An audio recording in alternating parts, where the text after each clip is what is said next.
읽으면서 지난주에 예수님 십자가에 달려서 죽으시고 이제 부활하신 장면부터 저희가 이제 읽어봤거든요.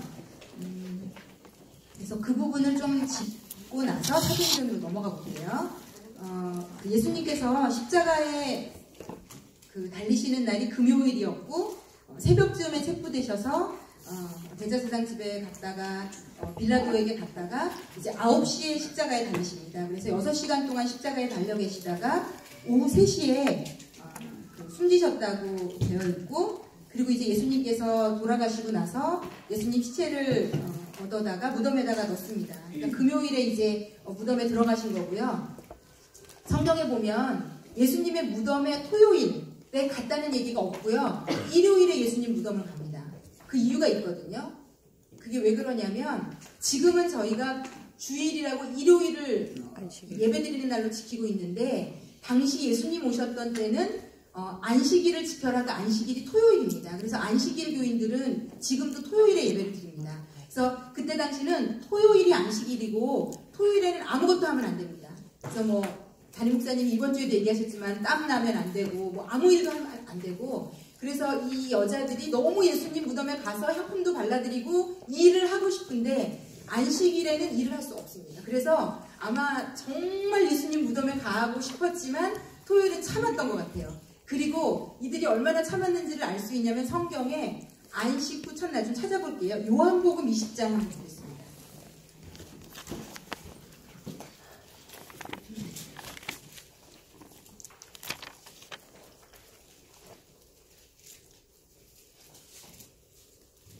요한복음 20장 1절입니다. 이들이 얼마나 기다렸었는지가 여기 나오는데요. 안식 후 첫날, 그러니까 안식일 다음 그 첫날 일찍이 아직 어두울 때에 라고 되어 있습니다. 그러니까 안식일 그게 끝나자마자 어두울 때 예수님 보러 이제 막달라 마리아가 무덤에 와서 이제 여기 요한복음에는 지금 이 여자 이름만 나오지만 나머지 복음서에는 여자들이 때로 이제 예수님 보러 가는 게 나오거든요. 그래서 이들이 이제 안식 후 첫날 일요일에, 지금 저희로 치면 일요일에 이제 새벽에 가서 본 거고, 갔더니 예수님이 안 계셨던 거죠. 그랬더니 천사가 너희가 찾는 그 예수님이 부활하셨다고 얘기하시잖아요. 그래서 저희가 일요일에 예배를 드리는 것은 예수님께서 주일에 부활하신 것을 기념해서 주일에 저희는 예배를 드리는 겁니다. 그래서 누가 왜 너희는 토요일에 예배드리지 않고 일요일에 예배를 드리는가? 저희는 십자가에 달리신 분을 믿지만 그것을 뛰어넘는, 십자가에 달려서 우리의 죄를 대신해서 죽으셨지만 무덤에 들어가셨다가 하나님이시기 때문에 죽으실 수 없어서, 음부의 권세가 묶어놓을 수 없어서 다시 살아나신 그것을 기념하는 것으로 믿는 겁니다. 그래서 제자들이 가룟 유다가 죽잖아요. 그래서 제자가 몇 명이죠? 현재 지금 이 당시 11명이거든요. 그래서 사도행전에 오면 한 명을 더 뽑습니다. 제비 뽑아서 한 명을 뽑으면서 뭐라고 얘기하냐면 제자들이 이제부터 해야 될 일은 예수님의 부활을 증거하는 일에 우리가 사람을 더 뽑아야 된다. 그래서 이제부터 이제 이 사도행전 이후부터 시대는 예수님의 부활을 전하는, 예수님의 십자가와 죽음과 부활을 전하는 것으로 계속 이제 연결이 됩니다. 그리고 이제 예수님께서 부활하시고 나서요, 며칠 동안 이 땅에 제자들에게 보이셨는지 아세요? 정확하게 예수님께서 한 40일 정도 이 땅에서 부활하시고 나서 제자들에게 보이세요. 그래서 그 부분을 조금 봤으면 좋겠는데요. 20장 19절에, 요한복음 20장 19절입니다. 여자들이 먼저 가서 봤고요. 그리고는 이제 천사들이 얘기하고 제자들한테, 다른 복음서에 보면 제자들에게 우리가 예수님이 부활하셨다고 얘기 들었다. 그런데 믿지 않아요. 그래서 예수님께서 19절에 보면 이날 곧 안식 후 첫날, 그러니까 동일한 날이에요. 일요일 저녁 때 예수님이 제자들이 유대인들이 두려워하여 모인 곳의 문들을 닫았더니 예수께서 오사 가운데 서서 이르시되 너희에게 평강이 있을지어다. 이 말씀을 하시고 손과 옆구리를 보이시니 제자들이 주를 보고 기뻐하더라. 예수께서 또 이르시되 너희에게 평강이 있을지어다. 아버지께서 나를 보내신 것 같이 나도 너희를 보내노라. 그리고 22절 함께 읽겠습니다. 이 말씀을 하시고 그들을 향하사 숨을 내쉬며 이르시되 성령을 받으라. 성령을 받으라. 그리고 예수님께서 나타나신 게 요때 나타나시고요. 8일 뒤에 한번 요 똑같은 장소에 나타나세요. 그 이유는 요때 도마가 없었거든요. 저희가 다 잘 아시는 얘기일 거예요. 도마가 없어서 도마가 제자들이 다 봤다고 하는데 믿지 않아요. 대단한 믿음이에요. 그것도 정말. 쉽게 말하면 여기 있는 사람들이 한 사람 나 하나 빼고 다 봤어요. 그래서 여기서 다 봤다 그러면 우리가 보통은 믿을 수 있잖아요. 다 예수님하고 같이 살았다시피 한 사람들인데 근데 이제 믿지 않아요. 그런데 예수님께서 8일 만에 나타나셨는데 그 이유는 누구 때문에 나타나셨는가? 도마 한 사람 때문에 다시 나타났어요. 8일 만에. 그래서 여드레 되는 날 예수님 나타나셨다고 돼 있고요. 이게 20장 26절에 나와 있어요. 예. 그래서 예수님께서 첫째 날 저녁에 제자들에게 나타나시고 26절에 여드레를 지나서 제자들이 다시 집안에 있을 때에 도마도 함께 있고 문들이 닫혔는데 예수님께서 나타나시는 장면마다요. 동일하게 써있는 문구가 있어요. 그게 뭐냐면 문들이 닫혔는데 문들을 닫았더니 예수님께서 나타나셨다고 되어 있어요. 그래서 이게 되게 영적으로도 저는 좀 이번에 읽으면서 좀 은혜가 돼서 이렇게 막 표시를 좀 해놨거든요. 그러니까 예수님이 우리 인생에 나타나시면요. 어떤 문도 막을 수 없어요. 어떤 문이 닫혀 있든지 어떤 것이 우리를 가로막고 있든지 예수님은 그것을 뚫고 나타나실 수 있다는 거죠. 그래서 좀 이런 표현들이 계속 나오는 게 좀 눈에 들어왔고요. 그리고 이제 저희가 하나 또 주목하고 좀 이해했으면 좋겠는 게 제자들은 다 어디 출신인지 아시죠? 유대와 갈릴리 두 개로 나눌 때 제자들의 집은 다 갈릴리예요. 그런데 지금 예루살렘에 있었던 거잖아요. 예수님 죽으시고 그날이니까. 그 다음 날이니까. 그래서 이제 이들이 있었던 곳을 마가의 다락방으로 추정해요. 마가의 다락방이라고 이제 거의 사도행전 가면 나오는데 제가 이 나눠드린 지난주에 나눠드린 지도를 좀 보시면은요. 여기 예루살렘 성전이랑 마가의 다락방 위치 나오잖아요. 그러니까 제자들이 여기 무서워서 숨어서 있었고 사도행전에 성령 받을 때도 이 집에서 기도하고 있었다라고 생각하시면 돼요. 그래서 이쯤에 있었는데 예수님께서 부활하시고 뭐를 명령하시냐면요. 지금 다 예루살렘에 있는 제자들에게 28장, 마태복음 28장 10절을 좀 보시겠어요? 이게 사복음서를 왔다 갔다 해야지만 쭉 빼어서 이해가 되는 것 같아요. 마태복음 28장 10절. 요한복음에는 안 나와 있거든요. 마태복음 28장, 마지막 장입니다. 28장 10절.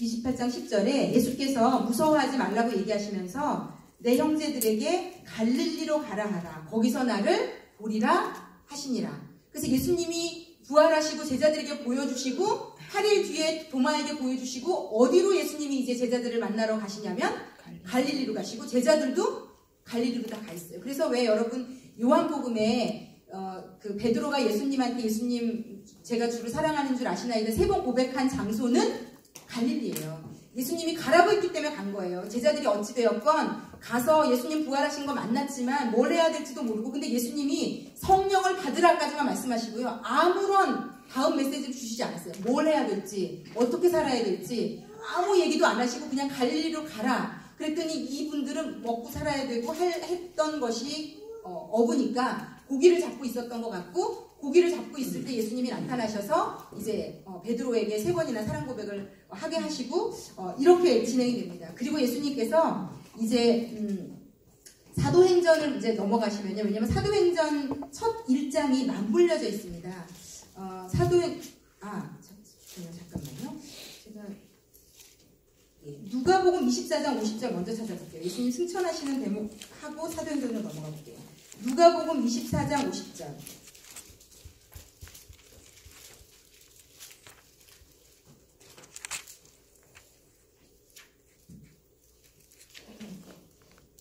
예수님께서 그리고 제자들에게 성령을 받아야 되고 그러면은 이제 너희가 증인이 될 것이고 이런 얘기를 하신 다음에 그 구체적인 그 정황으로는요. 50절에 보면 예수께서 그들을 데리고 베다니 앞까지 나가서 마지막에 하늘로 올리시는 장면이에요. 이건 누가복음에만 기록되어 있거든요. 요렇게 자세히는 베다니 앞까지 나가사 손을 들어 그들에게 축복하시더니 라고 얘기하는데 요 부분도 좀 제가 지난주에 나눠드린 요 나귀 나오는 지도 있잖아요. 여기에 밑에 보면 그 베다니가 그 나사로가 살고 있었던 곳이고 올리브 마운튼, 그러니까 감람산 있는 데예요. 그러니까 감람산 있는 데서 예수님이 승천하셨다고 제가 지난주에 말씀드렸잖아요. 지금 누가복음에서 정확히 이렇게 좀 얘기를 하고 있어요. 예수님께서 베다니 앞까지, 베다니가 그 감람산 자락 밑에 있거든요.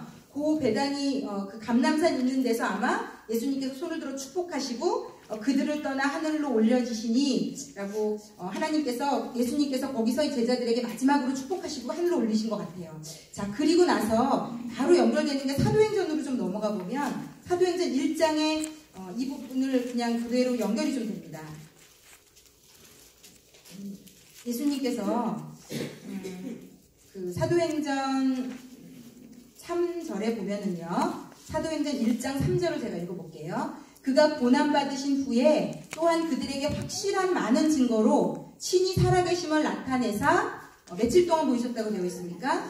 사도행전에 나와 있는 겁니다. 40일 동안 그들에게 보이시며 하나님 나라의 일을 말씀하시니라. 사도와 함께 모이사 그들에게 분부하여 이르시되 예루살렘을 떠나지 말고, 이제 다시 어디로 가라는 거죠? 예수님께서 다 이젠 짐 싸서 이 갈릴리가 고향이고 본거지고 평생 거기 살았던 사람들에게 이제 예루살렘을 그 갈릴리를 떠나서 이사가라고 얘기하신 거예요. 예루살렘을 떠나지 말고 내게서 들은 바 아버지께서 약속하신 것을 기다리라. 요한은 물로 세례를 베풀었으나 너희는 몇 날이 못 되어 성령으로 세례를 받으리라 하셨느니라. 그래서 아마 이때부터 제자들이 예수님께서 갈릴리에서 베드로에게 고백을 받으시고 사명을 그때 다 주시고 다시 데리고 오셔서 감람산, 예루살렘 근처의 감람산에서 마지막 말씀하시고 빠이빠이 하시고 축복하시고 떠나시고 너희는 이제 예루살렘에 머물라. 그리고 최초의 처음 교회, 예루살렘 교회, 그러니까 그 장소는 그래서 예루살렘 교회, 이 유대에 있었던 거고요. 이 교회가 최초의 교회고 여기를 시작으로 이제 교회가 계속되는데, 그러니까 이때 이후로 제자들은 다 어디에 살았다고 보시면 되냐면 예루살렘에 계속 머물렀다고 보시면 돼요. 이제 갈릴리로 돌아가지 않습니다. 그래서 예루살렘에 계속 머물렀다는 거, 그래서 거기서 교회가 이루어지고 예수님을 전했다 이렇게 아시면 될 것 같아요. 자, 그리고 1장 이제 8절 말씀은 사도행전, 이제부터 사도행전부터 사실 지금 저희까지 주제가 되는 구절이라고 할 수 있는데요. 사도행전 1장 8절은 다 함께 읽겠습니다. 오직 성령이 너희에게 임하시면 너희가 권능을 받고 예루살렘과 온 유대와 사마리아와 땅끝까지 이르러 내 증인이 되리라 하시니라. 예. 이 구절은 지금 저희 성경 시대를 살고 있는 지금 저희에게도 동일하게 적용이 되고요. 이렇게 보시면 됩니다. 구약은 거의 창조주 하나님과 그분의 성품과 섭리가 거의 나와 있는 책이라고 보시면 되고요. 그리고 이제 오실 메시아를 계속 비유적으로 선지자들이 예언을 합니다. 그런데 어쨌든 하나님 아버지에 대한 부분이 다 거의 주를 차지하고 있다면 사복음서는 누구에 대한 것만 나와 있죠? 예수 그리스도 한 분에 대한 것만 나와 있습니다. 그런데 이제 예수님이 가시고부터는 성령 하나님의 역사가 끝까지 지금 저희에게까지 미치고 있다고 보시면 됩니다. 그래서 사실은 예수를 믿는다는 것은 성령과 함께한다, 동행한다, 성령이 하시는 일을 경험한다 라고 보시면 됩니다. 그래서 사실은 제가 오늘 좀 나눌까 하다가 제가 다음번쯤에 아마 이제 그 바울 서신 같은데도 성령께서 하시는 일들이 로마서 같은데도 그렇고 아주 자세히 나와 있어요. 사실은 저희가 이제는 성령에 대해서 좀 알아야 됩니다. 그래야 성령을 통해서 제대로 예수를 경험하고 또 성령이 하시는 일은 교회 공동체 안에 하나님의 역사를 질서 있게 이루시는 일을 감당하시거든요. 그래서 지금 사도행전부터는 이제 교회론의 시작이라고 보시면 됩니다. 사복음서는 기독론, 예수 그리스도에 대한 거라면 이제 사도행전부터는 교회론, 성령론, 이게 맞물려서 갑니다. 교회는 성령의 인도함 없이는 이끌어지지 않거든요. 성령이 교회에서 빠지면 세상 보임과 하나도 다를 게 없습니다. 그래서 이제 성령에 대해서 좀 깨달아 가시는 시간이 되신다 생각하셔도 좋을 것 같아요. 자, 그러면 이제 사도행전부터 구체적으로 저희가 좀 꼼꼼히 살펴볼 텐데요. 그 신약 내비게이션 243쪽 한번 보겠습니다.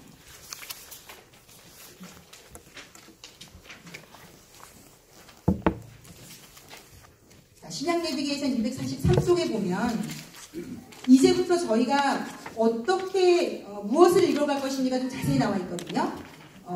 그 사도행전 역사 기간을 보면 예루살렘 교회가 생기고 거기서 일어난 일들이 쫙 나와 있고요. 그 다음에부터는 한 9장 이후부터는 이제 사도 바울이 등장하면서 1차 전도 여행, 2차 전도 여행, 3차 전도 여행, 그리고 1차 로마 감옥에 갇혔다가 풀려나서 4차로 일하고 이제 마지막에 2차 로마 감옥에 갇히고 바울과 베드로는 순교합니다. 그래서 굳이 이분이 이제 그 베드로 사역과 바울 사역으로 좀 구분을 해놓으셨더라고요. 예루살렘 교회는 결국 베드로의 사역을 중심으로 이루어졌다고 보는 것 같고요. 그리고 그 이후부터는 결국은 다 바울을 따라가게 되어 있습니다. 그래서 이것을 지도로 좀 보시면은요, 제가 오늘 나눠드린 지도의 첫 번째 지도거든요. 예, 저기 그 입구 쪽 테이블에 지도 3장 있습니다. 예.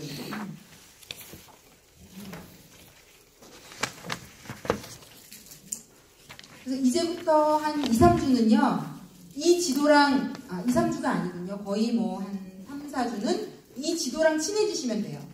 그래서 이 지도를 저희가 지금까지는 유대와 예루살렘 지도를 저희가 머리에 그래도 어느 정도 넣었다면 이제는 세계를 품을 때가 됐습니다. 그래서 하나님이 어떻게 세계로 이런 일들을 시작하시는지. 근데 여러분 아시죠? 구약 저희 같이 하신 분들도 아시지만 하나님께서 아브라함을 부를 때부터 하나님은 뭘 작정하셨냐면 예수님 보내시고 전 세계에 복음 전하는 걸 하나님 꿈꾸고 계셨거든요. 그 하나님이 꿈꾸셨던 예수님 오시고 부활하시고 승천하시고 성령을 보내셔서 온 세상 온 민족에게 예수님이 전해지는 그 꿈이 오늘 저희가 나눌 것에서부터 시작을 합니다.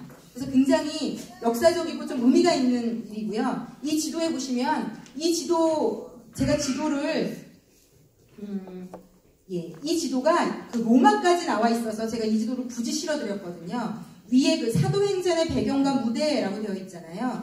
여기 좀 큰 덩어리로, 3덩어리로 지도를 좀 이해하시면 좋을 것 같아요. 여기 보면은 4덩어리쯤 되겠네요. 수리아라고 되어 있잖아요.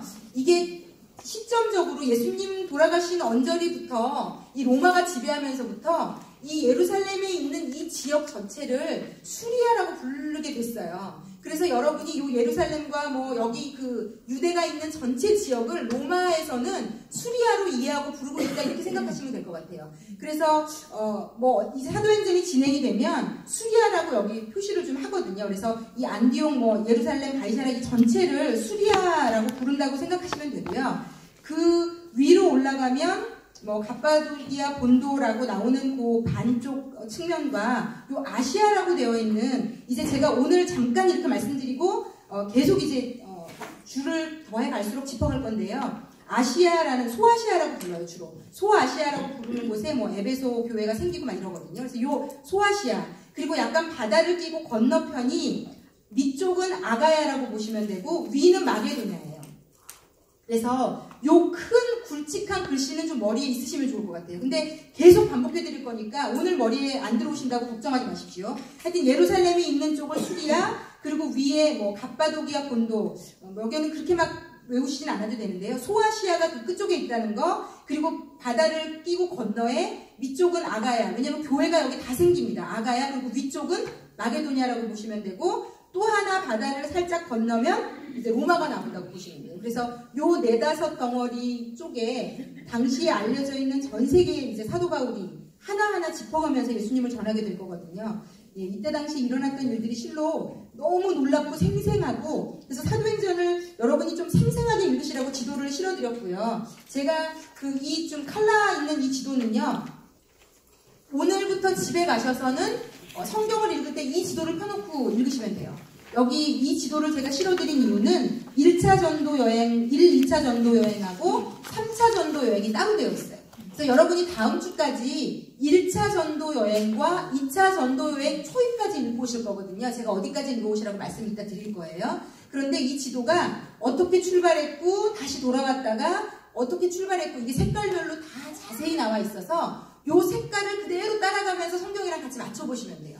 그리고 제가 또 다음 주에 오시면 또 자세히 좀 설명을 드릴 텐데 여러분이 아마 이번에 이렇게 지도를 다 넣어 놓으시면 굉장히 성경 읽으시는데 많이 유익할 거고요. 성경을 읽다가 뭐 에베소 교회, 고린도 교회, 아 이게 어디쯤 있고 아 사도 바울이 언제쯤 거기 갔구나 이런 것들이 들어오시면 성경을 굉장히 재미있고 깊이 있게 읽는데 도움이 많이 되실 거라고 생각을 합니다. 자 그러면 지도는 일단은 오늘은 여기까지 이 부분을 보도록 하겠고요. 자 그러면 이제 그 초기에 예루살렘 교회가 어떻게 생겼고 아주 수리아 안디옥이라고 이방인 교회가 처음 생기는 대목까지 저희가 지난주에 읽었거든요. 거기까지 좀 자세히 따라가 보면서 설명을 좀 드리도록 하겠습니다. 아까 저희가 사도행전 1장 8절에서 읽은 것처럼 그 예수님께서 이렇게 말씀하셨잖아요. 오직 성령이 너희에게 임하시면 너희가 권능을 받을 텐데 예수님의 증인이 되기 위해서 권능을 받는데 이 순서가 예루살렘, 온 유대, 사마리아, 땅끝 이렇게 되어 있습니다. 그래서 오늘 저희가 다룰 부분은요. 예루살렘에 어떻게 예수가 전해지고 유대에 어떻게 예수가 전해지는지 그리고 사마리아까지 예수님이 전해지고 땅끝을 향해서 갈 수 있는 전초기지가 되는 수리아 안디옥 교회가 딱 세워지는 데까지 저희가 오늘 읽으면 되거든요. 그래서 예수님이 말씀하신 이 순서대로 저희가 그 사도행전이 진행이 된다 이렇게 보시면 될 것 같아요. 자 그러면 자 사도행전 쭉 한번 따라가 보면서 지도도 같이 찾아보고 할게요. 자 2장으로 넘어가 보겠습니다. 자 2장으로 넘어가 보고요. 1장에는 이제 제비 뽑아서 마띠아라는 사람을 12제자 중에 들어가게 하는 것. 자 그리고 근데 재미있게도요 12제자의 수를 여기서 굳이 맞췄잖아요. 근데 이제 이 이후에 제자들이 계속 순교하게 돼요. 첫 번째를 야고보로 시작으로. 그런데 그때부터는 제자를 더 이상 예수님의 제자로 다시 이렇게 뽑지 않더라고요. 그래서 이때가 마지막 12제자를 맞추는 순간이라고 보시면 되고요. 자 이제 오순절 예수님께서 기다리라고 하시고 자 2장을 보면 1절에 제가 좀 읽어볼게요. 오순절 날이 이미 이름에 그들이 다 같이 한 곳에 모였더니 자 오순절은 이스라엘 백성들이 지키는 3대 절기 안에 드는 절기예요. 그러니까 이때는 예루살렘의 6월절만큼은 아닐 수 있지만 어마어마하게 많은 디아스포라, 전 세계에 있던 경건한 예배하기를 정말 소원하는 남자들이 어마어마한 숫자가 유대 예루살렘에 와 있다고 보시면 돼요.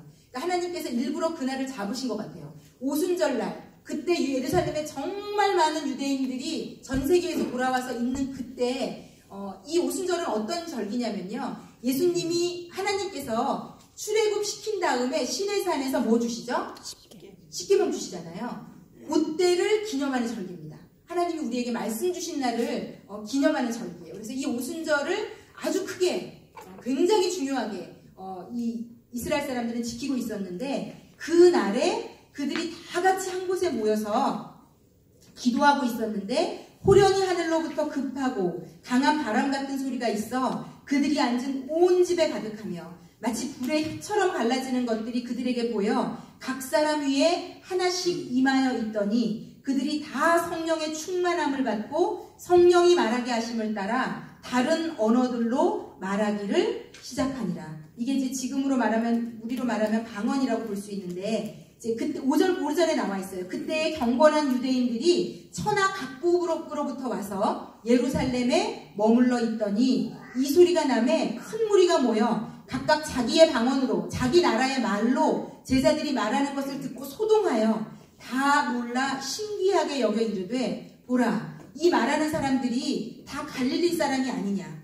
그런데 우리 각 사람이 난 곳 방언 그 나라 말로 듣게 되는 것이 어찌 됨이냐. 우리는 가데인, 메데인 저쪽 그 메소포타미아 저쪽 바벨론 쪽 말하는 겁니다. 엘람인과 또 메소포타미아, 유대와 갑바도기와 본도, 아시아. 아까 갑바도기아 보셨고 기억나시지만 본도, 아시아, 예, 부르기아, 밤빌리아 이 바다 지중해 해안에 있는 섬이에요. 부르기아, 밤빌리아, 애굽, 이집트 및 구레네에 가까운 리비아 여러 지방, 그러니까 전 세계에서 몰려왔는데 로마로부터 온 나그네, 곧 유대인과 유대계에 들어온 사람들이라. 그레데인과 아라비아인들이라 우리가 다 우리의 각 언어로 하나님의 큰 일을 말함을 듣는도다 하고 다 놀라며 당황하여 서로를 이르되 이 어찌된 일이냐 하며. 그래서 지금 예수님 돌아가시고 한 50일쯤 됐을 때예요. 예수님께서 그 40일 동안 보이시고 승천하시고 나서는 한 열흘 정도 됐을 때 성령이 임하신 것 같아요. 그러니까 매일매일 아마 모여서 계속 성령 받을 때까지 꼼짝도 안 하고 기도하고 있었던 것 같아요. 그런데 하나님께서 오순절날 이들이 기도하고 있을 때에 하늘문을 여시고 놀라운 일. 그래서 이분이 그렇게 푸셨더라고요. 저희가 구약에 창세기 하나님이 사람들을 지으셨을 때는 언어가 하나였어요. 저희는 이제 그런 시대를 못 살아봐서 그렇게 좋은 세상은 얼마나 좋을까. 저희는 지금 언어를 공부해야 되고 통역사가 있어야 되고, 저희가 이번에 다니엘 기도하면서도 인도 목사님이 오셔서 얘기를 하시는데 통역분 하는 걸 못 알아들을 때 내가 저 말을 알아들으면 얼마나 좋을까. 예, 원래 이 세상은 언어가 하나였는데 창세기 11장에 나오는 바벨탑. 자, 우리가 하늘같이 높아져 보자. 그래서 하나님만큼 높아져 보려고 탑을 쌓을 때 하나님께서 언어를 그때 흩으셔서 지금 전 세계에 이렇게 언어가 다 달라지게 된 거거든요. 그런데 성령께서 오셔서 우리의 입술을 사로잡으시니까 우리가 다 하늘의 언어, 한 언어로 말하게 되는 이런 놀라운 일이 일어난 것 같아요. 그리고 제가 그냥 이 말씀을 딱 읽다가 생각이 나는데, 방언에 대해서 좀 개인적으로는 여러분들이 사모하셨으면 좋겠어요. 그런데 이게 되게 재밌게도요, 어떤 신학, 어떤 그 종파 교단에서는요 방언을 부정합니다. 방언은 예수님 시대에, 사도행전 시대에만 있던 거지 지금은 방언이 유효하지 않다. 그래서 제가 이제 미국에서 공부할 때 들었던 얘기인데, 달라스에 굉장히 유명한 신학교가 있어요. 그런데 그 신학교는 신학생의 간증문을 받을 때 그 질문서 중에 하나 제일 중요하게 여기는 질문이 있어요. 당신은 방언을 할 줄 압니까? 그래서 방언을 할 줄 안다고 예스 되면 그 신학교 들어갈 수 없어요. 지금은 방언이 끝났다고 믿는 이 그 기독교 종파들이 있습니다. 그런데 성경을 아무리 보고 아무리 연구하고 아무리 생각해도 성경은 방언을 말하고 있어요. 그리고 사도 바울도 방언을 말하는 것을 권하고 있어요. 그래서 방언은 분명히 하늘의 언어고요, 하나님이 주신 언어고요, 내 생각을 뛰어넘는 하나님의 생각을 입에 담을 수 있고 내 영에 담을 수 있는 정말 놀라운 언어다. 그래서 왜냐하면 제가 이런 얘기를 드리는 이유는 신앙이 성장하고 성령의 인도를 받는 데 있어서 굉장히 중요한 분기점이 되실 수 있을 것 같아요. 그렇다고 해서 내가 방언을 못 받았으면 나는 성령이 임한 게 아니냐, 그렇지는 않습니다. 그렇지는 않지만 방언을 받고 방언을 말한다는 것이 영적으로 굉장한 깊이 있게 하나님과 교감하는 데는 아주 중요한 매개가 될 수 있습니다. 그래서 이렇게 누군가가 알려줘야 그 다음에 하나님이 일하실 수 있기 때문에, 제가 뭐 하나님이 좀 이유가 있으시겠죠. 그리고 또 그 사도 바울이 쓴 서신서들로 넘어가면 이제 방언의 그 성령에 대해서 또 방언에 대해서 여러 가지로 얘기하고 있거든요. 그래서 이게 저희 예수 믿는 자들이 하는 좀 또 어떤 영적인 신비하면서도 감사하면서도 은혜되는 일인 것 같아요. 그래서 어찌되었건 그 시작이 2장에 보면 처음 이제 시작이 되는 것으로 나오고요. 그리고 이때 베드로 설교를 자세히 읽어보신 분들은 알겠지만, 베드로가 이렇게 똑똑하신 분인지, 이렇게 말씀을 잘 전하시는데, 이 말씀이 100% 구약 성경, 모세오경, 당시 있던 성경은 모세오경입니다. 창세기, 출애굽기, 레위기, 민수기, 신명기까지. 그래서 이 성경을 거의 통달한 것으로 보여지게 설교를 합니다. 그래서 사실은 이 분의 설교를 가지고는요, 바리새인들이나 서기관들이나 율법학자들이 흠을 잡을 게 없습니다. 왜냐하면 100% 성경을 근거해서 지금 얘기하고 있기 때문에. 그래서 사람들이 이제 예수님을 죽이고 부활한 장면은 아마 부정을 할 수 있을지 모르지만, 그렇게 쭉 설교를 하고 그 예수를 너희가 죽였다 이 대목에 이르니까 사람들이 다 마음이 찔려하면서 그러면 우리가 어찌할 거라고 물어봤다고 돼 있어요. 그래서 이 사도행전에 나오는 베드로 설교 2번이 나오는데, 첫 번째 설교를 듣고 3,000명이 회개하고 예수님께로 돌아옵니다. 이것은요 실로 전 세계에 종교가 일어난 역사만으로 볼 때 있을 수가 없는 일입니다. 어느 종교든지 제가 예전에도 말씀드렸지만 그들이 추종하던 그 당사자가 죽고 나면요 다 흩어지고요, 향후 정말로 오랜 기간 동안 그 종교가 명맥을 유지할 수 없어요. 왜냐하면 누군가가 체계를 세워야 되고 교리를 만들어야 되고 어떤 것들을 만드는 과정들이 너무 필요하기 때문에. 그런데 예수님께서 십자가에 달려서 죽으시고 50일 만에 일어난 일이에요. 이건 정말 진짜가 아니라면 가능치가 않아요. 언제 이걸 다 짜가지고 이렇게 다 생각을 해서 이렇게 얘기를 하고 교회가 생길까? 실로 놀라운 일이고요. 하여튼 또 한 번 설교할 때는 5,000명이 회개하고 돌아옵니다. 그래서 당시 예루살렘에 난리가 납니다. 자, 그러면 이제 여러분에게 질문을 던지고 싶은 게 있는데, 자, 예수님이 골칫덩어리였잖아요. 사두개인, 바리새인, 헤롯 쪽 모든 사람들에게 다 예수님은 완전 골칫덩어리여서 그들이 이제 모의를 해서 예수님을 죽였단 말이죠. 그러고 나서 얼마나 좋아했겠습니까? 이제 안심이다. 이 예루살렘을, 유대를 갈릴리까지 소동하게 하던 한 인간이 거봐, 결국은 지가 하나님이라고 하더니 죽었어. 그리고 이제 끝이 났는데, 이제 놀라운 일은 죽어서 없어졌는데 50일이 지난 뒤부터 예루살렘이 예수님 계실 때보다 더 난리가 나는 겁니다. 예수님 계실 때보다 실로 센세이션이 일어나는 겁니다. 정말 서울시가요 난리가 났다고 보시면 돼요. 정말 이게 도대체 무슨 일이래? 할 정도로 난리가 났는데, 자, 지금 이 시점에서 가장 마음이 어려운 사람들이 누구라고 성경이 표기하고 있습니다. 어느 종파, 누굴까요? 이 지금 시대로 보자면 예수님의 제자들이 이렇게 전도를 하고 교회가 생기고, 여러분 지금은 우리가 편의상 예루살렘 초대교회라고 말하지만 당시는요 나사렛 종파라고 그냥 불렀어요. 나사렛 예수를 믿는 종파다. 그리고 성경에는 교회라고 얘기하기 전에는요 이 사도행전에는 그 도를 믿는 자들이라고 계속 표기해요. 그러니까 우리가 지금 이것을 사도행전을 보면서 정리해서 예루살렘 초대교회라고 이름을 붙인 것이지, 그때 당시는 나사렛 종파이고 그 도를 믿는 자들로 사람들이 다 얘기해요. 그 도를 믿는 자들, 그 도를 얘네들이 그 도에 다 넘어갔다. 이렇게 표시하는 걸로 사도행전에도 표시가 되거든요. 누가 제일 힘들어한다고 성경에 나와 있냐면요, 사두개파들이 가장, 대제사장, 사두개인들이 가장 힘들어했다고 성경에 나와 있어요. 아마 이렇게 쭉 나가다 보면 아마 왜냐하면 이 베드로와 요한이 한번 쭉 같이 볼게요. 오순절에서 이제 성령을 받고요. 베드로가 설교하고 나서 3,000명이 구원을 받고요. 그리고는 이제 교회의 모습이 나타납니다. 다 같이 모여서 예배드리고 제사까지도 통용해서 쓰고 있다라고 되어 있고요. 3장으로 넘어가 보시겠어요? 3장에 이제 본격적으로 이제 그 사두개파의 마음을 건드리는 이제 사건들이 막 일어나는데요. 우리가 너무 잘 알고 있는 얘기입니다. 제9시 기도 시간에 지금 여기 성경 시대의 시간이 좀 헷갈리시잖아요. 이게 몇 시라는 건지 모르겠다. 어떻게 생각하시면 되냐면 3시, 6시, 9시 거기다가요 6을 더하시면 지금 우리 시간으로 계산이 됩니다. 6을 더하시면 돼요. 그러니까 9에다가 6 더하면 그러니까 12시, 오후 3시예요. 오후 3시. 그렇게 계산하시면 됩니다. 이제부터 시간이 계속 좀 간헐적으로 나오는데 6을 더하시면 지금 우리 시간으로 계산이 되십니다. 그래서 6을 더하시면 되고요. 오후 3시 기도 시간에 베드로와 요한이 성전에 올라갔다고 나와 있고요. 제가 지지난주에 성전 그림 알려드렸죠. 거기 미문이 어딘지 알려드렸죠. 제사장이 들어가는 트리플 게이트 말고 더블 게이트라는 거. 거기에 이제 미문에 나면서부터 못 걷게 된, 평생을 성전 문 앞에 사람들이 데려다 놓으면 구걸하는 거지죠, 거지.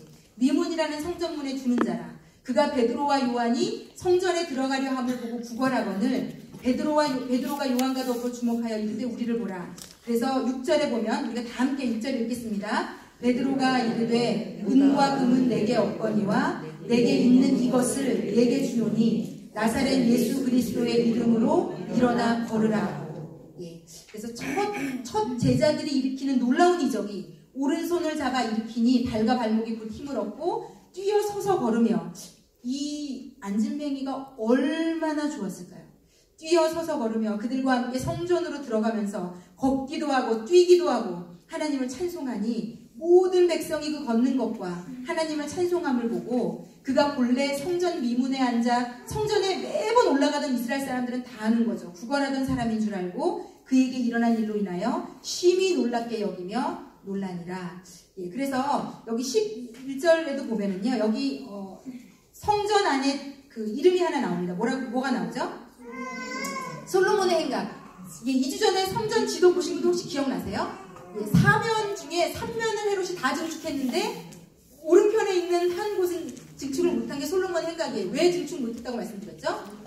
예, 거긴 절벽이라서 증축을 할 수가 없어서. 그래서 유일하게 헤롯이 못 건드린 게 솔로몬 행각인데, 그래서 유대인들은 어디에만 모여서 말씀 전하고 듣고 나눈다? 솔로몬 행각입니다. 그래서 보면은요, 제자들이 솔로몬 행각에서 사람들에게 말씀 전하는 장면이 몇 번 나와요. 그래서 그렇게 좀 3D로 좀 생각해 보시면 재밌을 것 같고 좋을 것 같고요. 그래서 이제 베드로가 쭉 또 말씀을 전합니다. 그리고 이제 공회에 4장에 보면은 이제 나옵니다. 4장에 보면 사도들이 백성에게 말할 때에 제사장들과 성전 맡은 자와 사두개인들이 이르러 예수 안에 죽은 자의 부활이 있다고 백성을 가르치고 전함을 싫어하여 그들을 잡음에 날이 이미 저물었으므로 이튿날까지 가두었으나 말씀을 들은 사람 중에 믿는 자가 많으니 남자의 수가 약 5천이나 되었더라. 여기 이제 보십시오. 이튿날 관리들과 장로들과 서기관들이 예루살렘에 모였는데 대제사장 안나스, 누군지 아시죠?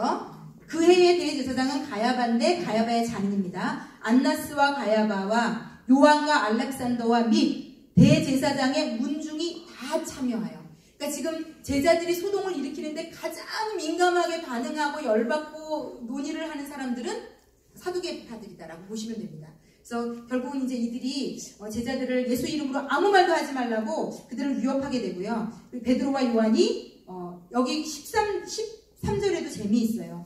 그들이 베드로와 요한이 담대하게 말함을 보고 그들을 본래 학문 없는 범인으로 알았다가 이상히 여기면 그들이 구약을 너무 정통하고 있으니까 놀란 거죠. 또 전에 예수와 함께 있던 줄도 알고 하여튼 공회에 나가라고 하고 예수 이름으로 아무것도 하지 말아라. 그런데 19절에 보면 베드로와 요한이 대답하여 이르되 하나님 앞에서 너희의 말을 듣는 것이 하나님의 말씀을 듣는 것보다 옳은가 판단하라.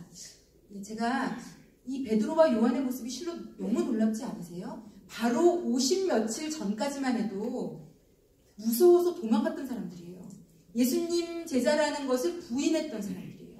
그러니까 예수님께서 왜 성령을 받으라, 성령이 임하기 전까진 아무것도 하지 말라고 아무 명령도 안 하셨는지 너무 알 것 같고요.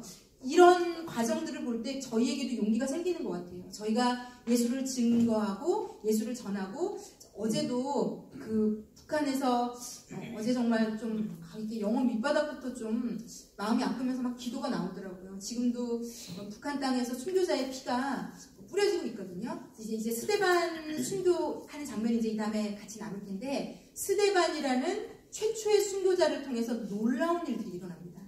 그래서 사실 우리가 순교라는 것, 예수 믿는 과정 중에 가장 이해하기 어렵고 마음이 불편한 일이거든요. 그런데 놀라운 일은 뭔가 하면요, 우리가 이해할 수 없는 예수를 위해 누군가가 핏부림을 경험하는 그 사건이 우리가 생각할 수 없는, 상상할 수 없는 범위의 영적인 확산을 반드시 이루는 것 같아요. 그래서 제가 어제 그 북한 그 목사님, 여자 목사님 설교하시는 걸 막 들으면서 그 고문을 막 다 참아내고 그런 걸 들으면서 어떻게 저런 것들을 할까? 근데 제가 사도행전을 쭉 읽어가면서 첫 순교자 나오고 또 뭐 이렇게 보면서 이거는 성령에 의해서 가능해지는 일이구나. 인간은요 다 똑같은 감정과 성정을 가진 것 같아요. 제자들도 초기의 모습을 그래서 하나님이 적나라하게 실어놓으셨던 것 같아요. 얘들아 봐, 12제자도 하나님이신 예수님하고 3년 동안 먹고 자고 같이 있었지만 이 정도밖에 안 됐어. 그런데 그들이 바뀐 분기점은 성령을 받고 나자마자 그 날부터 베드로는 성령이 강권적으로 역사하시니까요, 완전히 딴 사람이 되었거든요. 그래서 하나님께서 우리에게도 이와 같이 우리를 사용하실 수 있고, 우리가 만약에 만에 하나 우리도 순교의 자리에 이르러야 될 일이 있다면 이제 성령께서 그때 말하게 하시는 이는 성령이 할 거다. 너 걱정하지 마라. 많은 사람들이 너희를 잡아줄 텐데 걱정하지 마. 내가 할 말까지 입에다가 넣어줄게. 이런 내용을 어제 그 북한 목사님 통해서 약간 맛본 것 같아요. 21세기에 일어나는 성령의 역사를. 그래서 성령이 어떻게 일하고 계신지 좀 영혼에 좀 많이 감동이 됩니다. 그래서 이 베드로와 요한이 이때부터는요 죽음을 두려워하지 않아요. 이 두 분만 그런 게 아니라 나가 다락방에서 성령 받고 예수를 믿게 된 자들은 정말 놀라울 만큼 이때 당시 초대교회 성도들은 죽음을 무서워하지 않더라고요. 그래서 이거는 성경은 하나님이 우리에게 교훈으로 쓰셨다. 여러 목적이 있거든요. 하나는 교훈으로 쓰셨다. 이 한 사람 한 사람의 일이 이 사람들만의 일이 아니라 바로 우리의 일이 될 거다라고 우리에게 주신 것 같아요. 그래서 그렇다고 너무 무서워하지 마시고요. 감당할 수 있게 치고 주시니까요. 자, 그리고 이제 그 아나니아와 삽비라라는 좀 무서운 얘기가 나오고요. 그리고는 이제 6장으로 가면 이제 교회가 너무 이제 커져가면서 생기는 첫 번째 문제가 등장을 해요. 그런데 여기서 우리가 좀 생각해봐야 될 포인트가 있어서 6장에 보면 이제 일이 하나 생기는데 제자가 더 많아졌는데 헬라파 유대인들이 자기의 과부들이 매일의 구제에 빠짐으로 히브리파 사람을 원망하니 라고 되어 있어요. 자, 이 예루살렘 교회의 구성에 대해서 아무런 설명이 없고 지금 갑자기 헬라파 유대인의 얘기가 나와서 이 부분을 좀 설명을 드릴게요. 이렇게 이해하시면 됩니다.